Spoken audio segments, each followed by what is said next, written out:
Hello दोस्तों, कैसे हो आप लोग। उम्मीद करता हूँ आप सभी बढ़िया होंगे।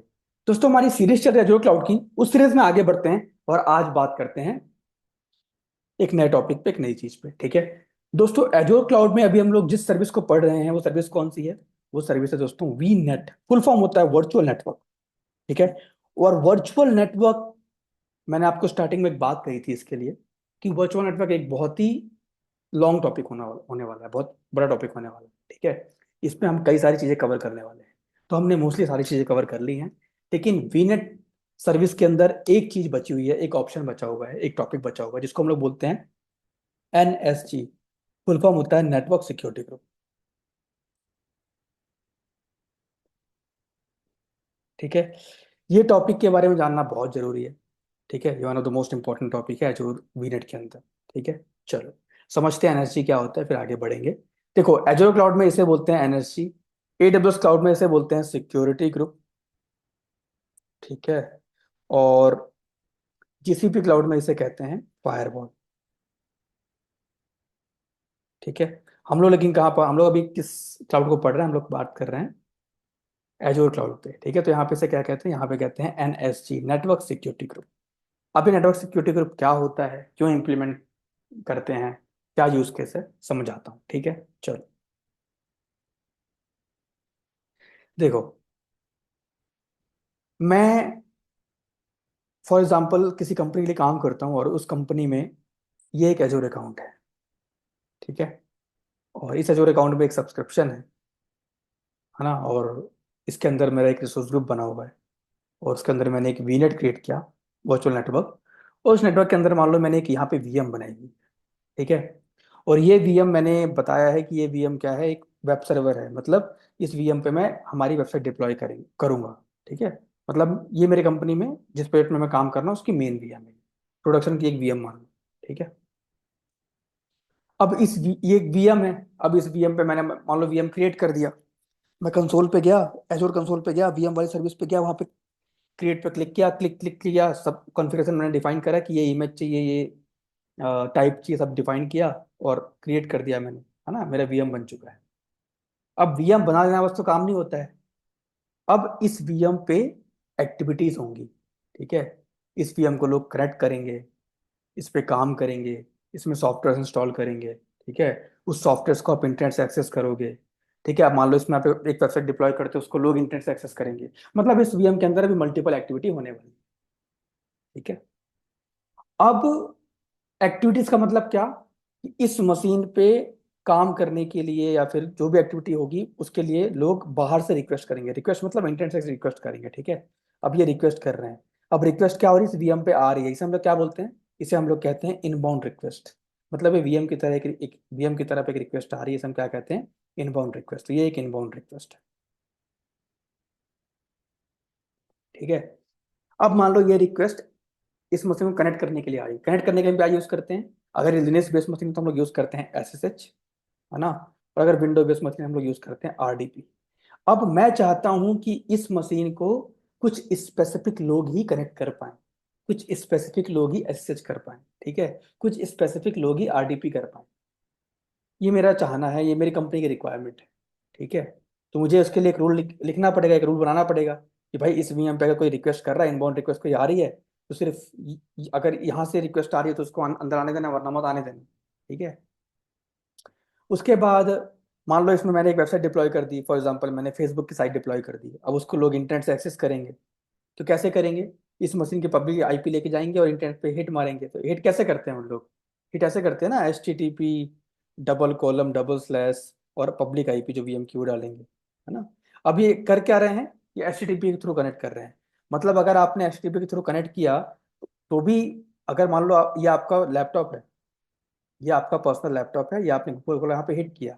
अब ये पब्लिक IP आपने हिट करी है। पब्लिक IP किस मशीन की है? इस मशीन की। तो रिक्वेस्ट कहाँ आएगी पहले? रिक्वेस्ट इसकी तरफ आएगी। अब रिक्वेस्ट किस पोर्ट को, किस रिक्वेस्ट, जो आपकी जो रिक्वेस्ट इस तरफ आ रही है वो किस प्रोटोकॉल को लेके आ रही है? वो लेके आ रही है HTTP प्रोटोकॉल को। ठीक है।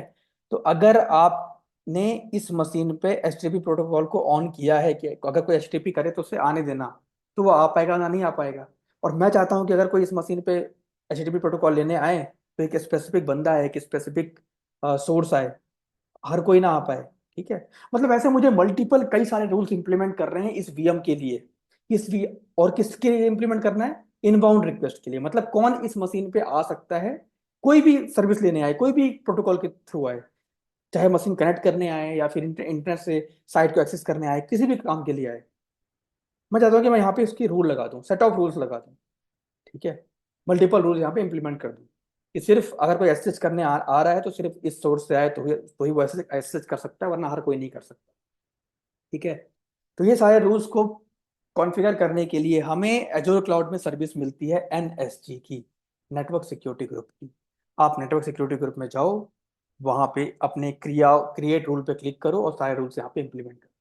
22 मतलब एसएच कौन कर सकता है कौन नहीं कर सकता वो डिफाइन कर दो, सब कुछ डिफाइन कर दो। ठीक है। फिर आप यहाँ पे रूल डिफाइन कर दोगे तो जो भी रिक्वेस्ट आएगी ये एनएसजी से चेक करेगा कि क्या ये इसको अलाउ करना है। अगर आपने यहाँ पे अलाउ किया होगा सिक्योरिटी ग्रुप के रूल में तो उसको रिक्वेस्ट जाने देगा, वरना नहीं जाने देगा। ठीक है, ये चीज है। अब आपके माइंड में क्वेश्चन आ रहा होगा कि यार ये काम तो हम फायरवॉल से भी कर सकते हैं, है ना? तो देखो फायरवॉल भी आप इंप्लीमेंट कर सकते हो, लेकिन कुछ कंपनी फायरवॉल इंप्लीमेंट नहीं करती, है ना? तो वो एनएसजी को ही प्रेफर करते हैं। एनएसजी बाय डिफॉल्ट एक कॉन्फ़िगरेशन। आप आपको फायरवॉल देखो इंप्लीमेंट करना पड़ता है वीनेट बनाने के बाद, लेकिन जब आप एक वीएम क्रिएट करते हो ना तो ऑटोमेटिकली एनएसजी बन जाता है। आपको क्रिएट नहीं करना पड़ता एनर्जी बार बार, ऑटोमेटिक एनर्जी लग जाएगा, एनर्जी कॉन्फ़िगर हो जाएगा। ठीक है। बस आप बाद में आके रूल्स लगाना हटाना ये सब कर सकते हो एनर्जी में, बाकी वो बाय डिफॉल्ट बन जाता है। अभी दिखाऊंगा वो चीज़ मैं आपको। ठीक है। अब देखो फर्क क्या है, अगर मैं मेजर फर्क की बात करूं, देखो एनएसजी आपने एक वीएम के लिए लगाया है बस, इस वीएम पे कौन आया कौन नहीं जाएगा, है ना? लेकिन आपके इस रिसोर्स ग्रुप के अंदर आपने जो एक नेटवर्क बनाया है उसके अंदर सिर्फ ये वीएम तो नहीं रहेगा, स्टोरेज अकाउंट होगा, लोड बैलेंसर होगा, डेटाबेस होगा, कई सारी चीजें होंगी। अब उन सबको भी सिक्योर करना है ना?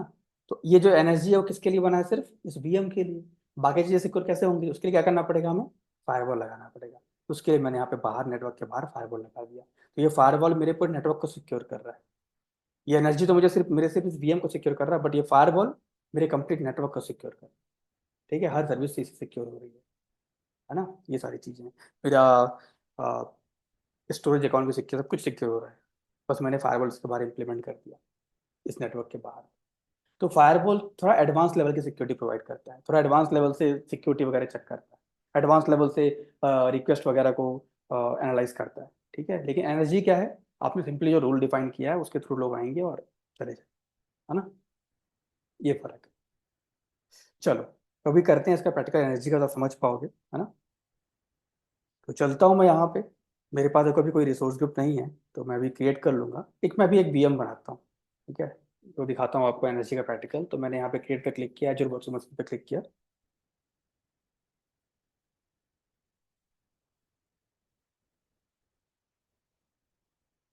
यहाँ पे रिसोर्स ग्रुप के लिए बोल रहा है तो मैं क्रिएट न्यू पे क्लिक करके डिफाइन कर देता हूँ टेस्ट। ठीक है, ये मैंने दे दिया। नेम बोल रहा है टेस्ट वीएम, दे देता हूँ मैं यहाँ पे नाम। और region central India, availability option availability zone. ठीक है। सिक्योरिटी टाइप, इमेज क्या लेना है? उबंटू की इमेज लेनी है ना? और साइज लेना है, मैंने दे दिया। एक पासवर्ड डिफाइन कर देते हैं, एजेड एडमिन @1234555, पासवर्ड दे रहा हूँ अपनी वीएम की में, है ना? चलो, अब देखो यहाँ पे इनबाउंड पोर्ट रूल।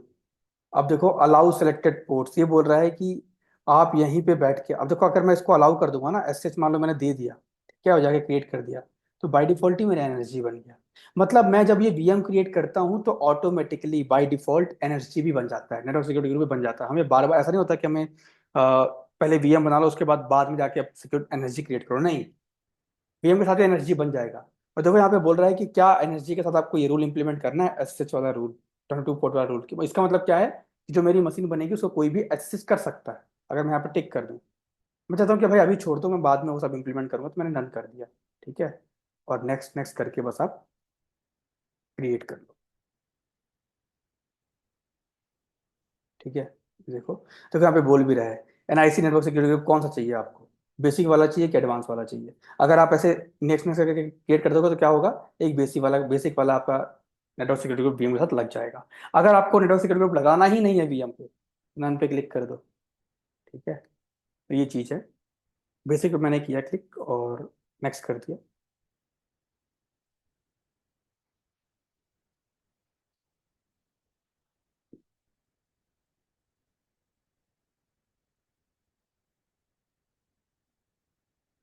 क्रिएट कर दिया।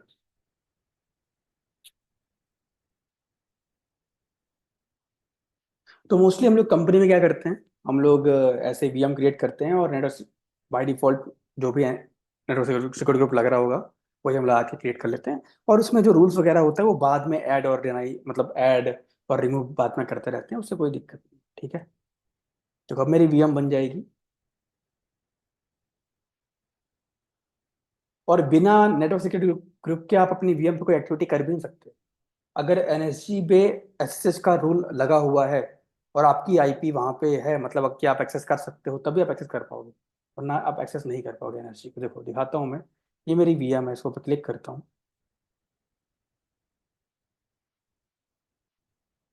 पब्लिक आईपी कॉपी करता हूँ।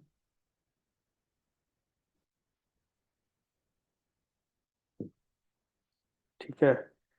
और दोबारा एक टर्मिनल ओपन करेंगे हम लोग। देखो यहाँ पे एसएसएच अगर मैं एजेड करूँ, ठीक है, एड्रेस की पब्लिक आईपी दो वीएम की जिससे मुझे कनेक्ट करना है, एंटर मारूँ, देखो मैं एक्सेस नहीं कर पा रहा हूँ। मैं एसेज कर रहा हूँ लेकिन मैं एक्सेस नहीं कर पा रहा हूँ। यही उसका यूजर नेम था, यही उसका आईपी था, है ना। देखो मैं किया, मैंने पब्लिक कॉपी करी, यूजर नेम डाला, बस मैं एक्सेस नहीं कर पा रहा हूँ। क्यों नहीं कर पा रहा हूँ? क्योंकि मैंने इस वीएम की इस वीएम को एसेज करने के लिए रूल लगाया ही नहीं अभी। इस वीएम को लोग एसेज भी कर पाए, मुझे लगाना पड़ेगा। वो कहाँ लगाते हैं? तो नेटवर्क सेटिंग में आना, यह आपका नेटवर्क सिक्योरिटी ग्रुप का ऑप्शन आपको यहाँ पे मिलेगा। ये देखो, ये नेटवर्क सिक्योरिटी ग्रुप, यहाँ पे आपको इनबाउंड पोर्ट रूल पे रूल लगाना पड़ेगा। ठीक है। और देखो सोर्स बोल रहा है एनी मतलब कोई भी। सोर्स मतलब एनी मतलब कोई भी, ठीक है, कोई भी किसी भी पोर्ट के लिए आए। ठीक है। डेस्टिनेशन क्या होना चाहिए? डेस्टिनेशन अगर आपको कोई स्पेसिफिक आईपी डिफाइन करनी है तो कर दो कि आप ये आईपी मतलब इस वीएम के लिए, वरना एनी कर दो, डेस्टिनेशन कोई भी हो। ठीक है। वहां पे आप एक्सेस अलाउ कर देना। ठीक है। एक्सेस अलाउ कर देना। और प्रायोरिटी से हम लोग कल फायरवॉल पे प्रायोरिटी लगा रहे थे, वही प्रायोरिटी का मतलब यहाँ पे भी है। प्रायोरिटी मैंने मतलब बताया था, जितनी कम नंबर होगा इस ये नंबर जितना कम होगा, 100 से 65,000 तक की प्रायोरिटी होती है, जितना कम नंबर होगा उतनी फर्स्ट प्रायोरिटी होगी। ठीक है। और मैंने अलाउ कर दिया। अब मैंने क्या किया, मैंने एक रूल लगाया कि कोई कहीं से भी आए, सोर्स मैंने दिया था एनी, कोई कहीं से भी आए एक्सेस करने उसको अलाउ कर देना। देखो 22 TCP एनी एनी अलाउ। ठीक है। अलाउ कर देना, यहाँ पे लिखा भी है by default allow SH inbound port. देखो अगर अब मैं कनेक्ट करूँ तो मैं कर पाऊंगा।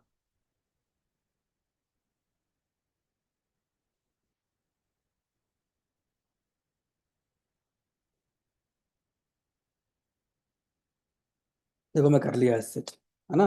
और अगर मैं दोबारा इस पोर्ट को अगर यहाँ से रिमूव कर दूं या इस रूल को यहाँ से रिमूव कर दूं, अब देखो मैं नहीं कर पाऊंगा कनेक्ट। अब देखो अगर अब करूँ तो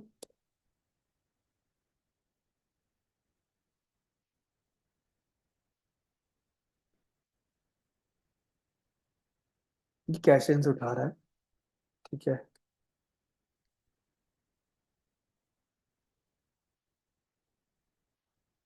है ना। तो ऐसे होता है, हमें वो पोर्ट रूल वगैरह इंप्लीमेंट करना पड़ता है। ठीक है। अब और भी हम दिखाता हूँ। अभी मैं देखो दोबारा एक रूल लगाता हूँ। अब मैं यहाँ पे एनी नहीं करूंगा, सोर्स एनी नहीं करूंगा, एक स्पेसिफिक आईपी दूंगा। मैंने बोला आईपी एड्रेस, अपनी आईपी देता हूँ मैं, माई आईपी एड्रेस जो भी होगा।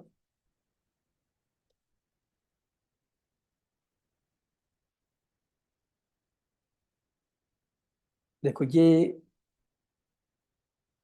आईपी है मेरी, मान लो, इसे मैं कॉपी कर देता हूँ। ठीक है। ये मैं डिफाइन कर दिया, सोर्स में मैं अपनी आईपी दे दिया कि अगर इस आईपी से रिक्वेस्ट आए तो उसे अलाउ, उसको रिक्वेस्ट करने मतलब उसको अंदर आने देना, मैसेज करने, बाकियों को मत आने देना। तो 19 के बाद की चीजें मैं रिमूव कर देता हूँ। चलो ठीक है। सोर्स पोर्ट रेंज किसी स्पेसिफिक पोर्ट के लिए, तो अभी स्टार्ट करते हैं किसी पोर्ट के लिए है वो एक्सेस करने आए, इंटेंट एक्सेस करने आए, किसी के लिए आए उसको आने देना, ठीक है। डेस्टिनेशन क्या होगा? डेस्टिनेशन मैंने बोला एसएच के लिए आ रहा है, और अगर आप चाहो तो डेस्टिनेशन में एक स्पेसिफिक आईपी डिफाइन कर दो कि इस वीएम के लिए ही। अब देखो, मैं अगर स्पेसिफिक वीएम की जो पब्लिक आईपी होगी वो डिफाइन कर दूं, जैसे क्या पब्लिक आईपी है, हम अभी क्या, ये है ना पब्लिक आईपी, ये कॉपी कर लेता हूँ। देखो मैंने स्पेसिफिक आईपी डिफाइन कर दिया, पहले तो मैंने एनी किया था, है ना, स्पेसिफिक आईपी की इस वीएम के लिए। इस वीएम को अगर इस सोर्स से एसएस कोई करना चाहे तो करने देना, वरना मत करने देना। अलाउ मतलब अलाउ कर, डिनाई कर दूं तो क्या होगा, डिनाई।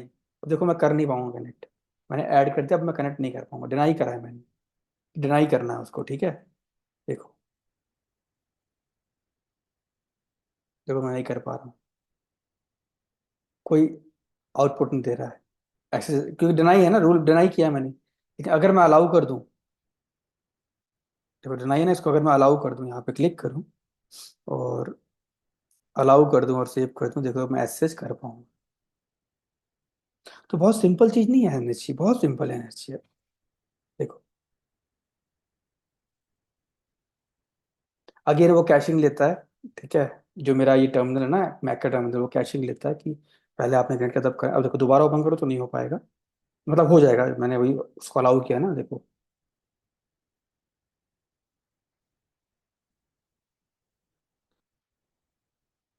डिनाई सी आइडर ब्लॉक, एसएच इनबाउंड, अभी भी वो कैशिंग ही ले रहा है, ठीक है। जैसे पहले नहीं हमने, अब वो रिमूव कर दिया रूल, उसके बाद भी वो कनेक्ट हो गया था, अभी 1 मिनट पहले, तो क्यों था, वो कैशिंग देता, अभी भी कैशिंग दे रहा है, ठीक है। 1-2 मिनट बाद ट्राई करोगे, आप अपने सीएमडी पर ट्राई करना, अपने पावर सेल पर ट्राई करना, आप अपने पास लैपटॉप में ट्राई करना, वहाँ पे ये चीज़ रिफ्लेक्ट होती दिखेंगी, ठीक है। देखो मैंने अपनी आईपी दी थी सोर्स वाली, इसीलिए मैं ही एक्सेस नहीं कर पा रहा हूँ, तो मैंने डिनाई किया था, deny C I D block S H inbound ना, डिनाई किया था, इसलिए मैं एक्सेस नहीं कर पा रहा हूँ, अब मैंने अलाउ कर दिया, मैं अब कर पाऊंगा, ठीक है। यही सारी चीजें आप यहाँ पे रूल डिफाइन करते हो। अब आपको एक और चीज दिखाता हूँ, पहले ये रूल रूल रिमूव करते हैं। अब देखो मैं ना इस मशीन पे, जो मैंने मशीन बनाई है, उसमें एक साइट, यार रुको, पहले मुझे इसके रूल लगाना पड़ेगा दोबारा से।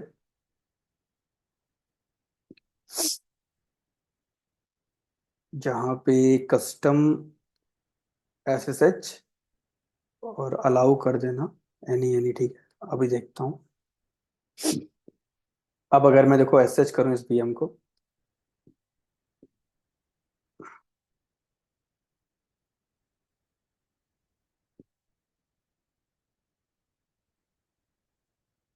कोई बात नहीं, अगर मेरे इस टर्मिनल से नहीं हो रहा है तो मैं क्लाउड से एक्सेस कर लेता हूँ, ठीक है, उससे कोई फर्क नहीं पड़ता।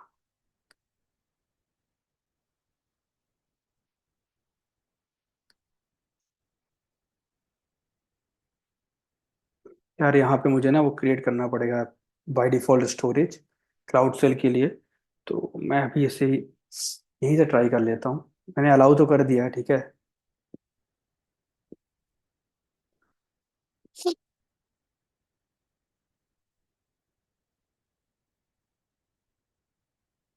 चलो आज तो टाइम लेता है, बाकी वो रिफ्लेक्ट होना स्टार्ट हो जाता है, ठीक है, कैशिंग की वजह से। चलो, अब यहाँ पे हम चलते हैं, एक साइट डिप्लॉय करते हैं, सैम्पल सी, ठीक है। sudo हाइफन आई और apt हाइफन गेट अपडेट,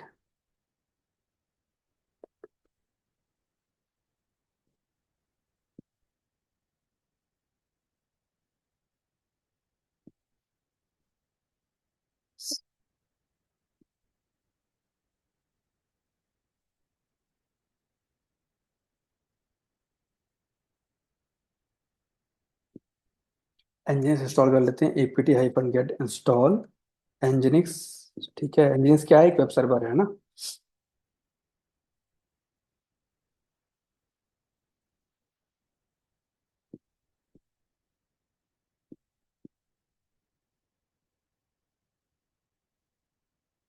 उसके बाद सर्विस nginx स्टेटस करता हूँ, देखो रनिंग है, cd slash var slash slash, चलते हैं HTML में।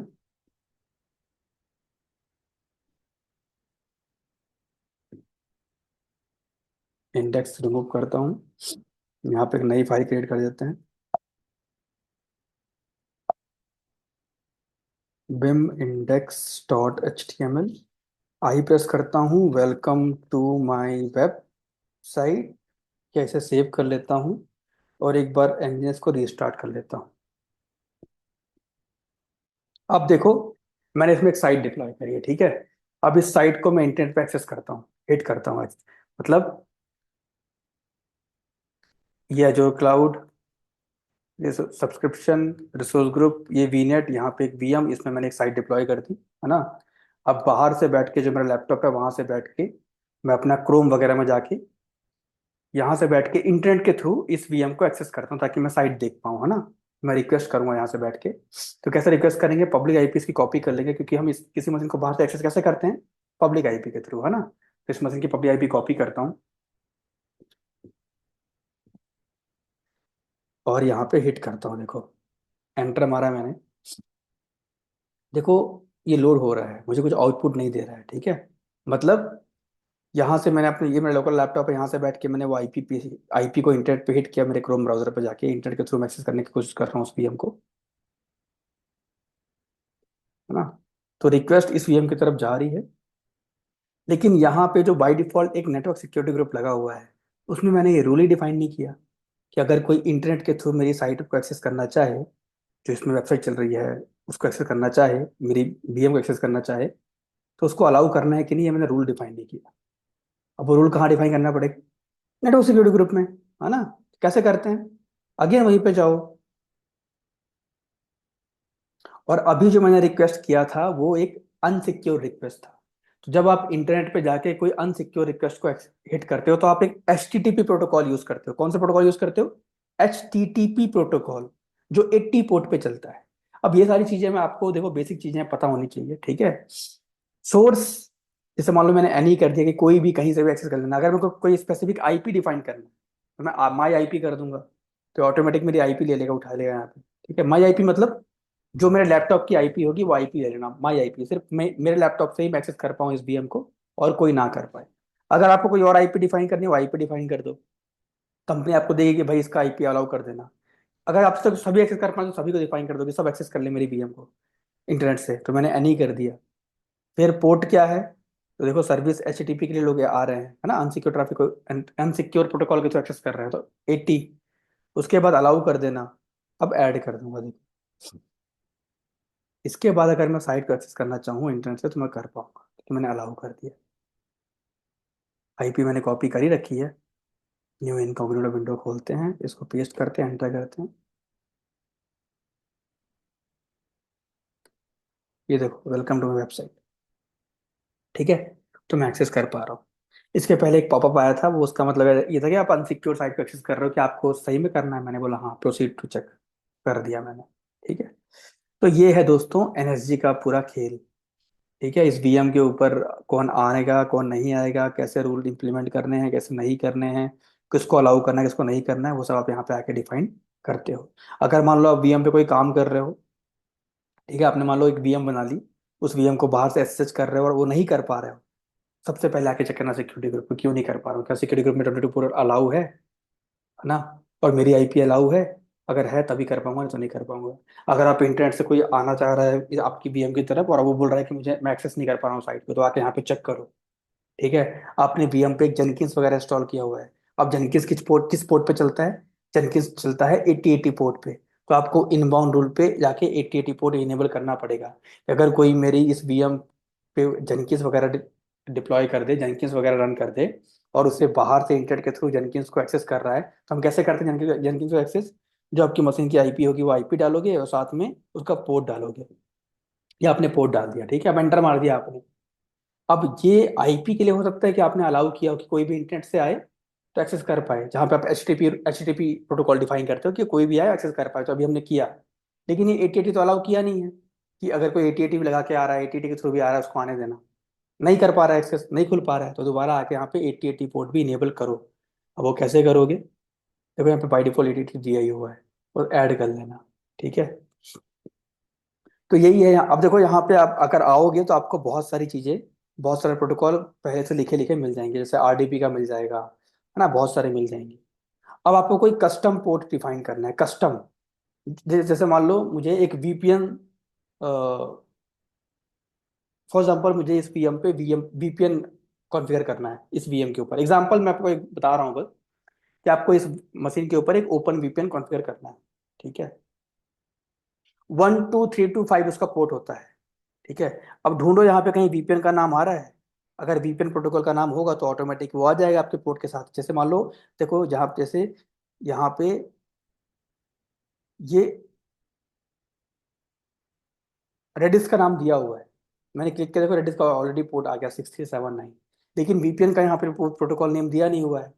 अब नहीं दिया, उसका मतलब क्या है कि आपको कस्टम डिफाइन करना पड़ेगा, है ना। तो कस्टम पे जाओ और फिर यहाँ पे कस्टम कस्टम पे भी जाके वो पोर्ट डिफाइन करो, 1 2 3 2 5 ऐसे। ठीक है, तो ऐसे इस तरीके से आपके आके आपको यहाँ पे नेटवर्क सिक्योरिटी ग्रुप में रूल्स ऐड करने हैं, अपनी चीज़ें ऐड करनी है, अपने किसको अलाउ करना है किसको नहीं करना, वो सब ऐड करना है, और बस यही काम नेटवर्क सिक्योरिटी ग्रुप में, और कोई काम नहीं होता। ठीक है, उम्मीद करता हूँ एनएसजी आपको समझ में आएगा। कोई डाउट हो तो व्हाट्सएप पे और लिंक्डइन पे पिंग करो, कनेक्ट करो। ठीक है, वहाँ पे आपको हेल्प कर दूंगा। और अगर और डिटेल में इन चीज़ों को जानना है तो मेरे ऑनलाइन बैचेस चलते हैं, इंक्वायरी करो, आपको वहाँ पे ज्वाइन करो और अच्छे से डिटेल में चीज़ों को पढ़ो और रियल टाइम पीरियड के साथ पढ़ो। ठीक है, चलो। बाकी मैंने यहाँ पे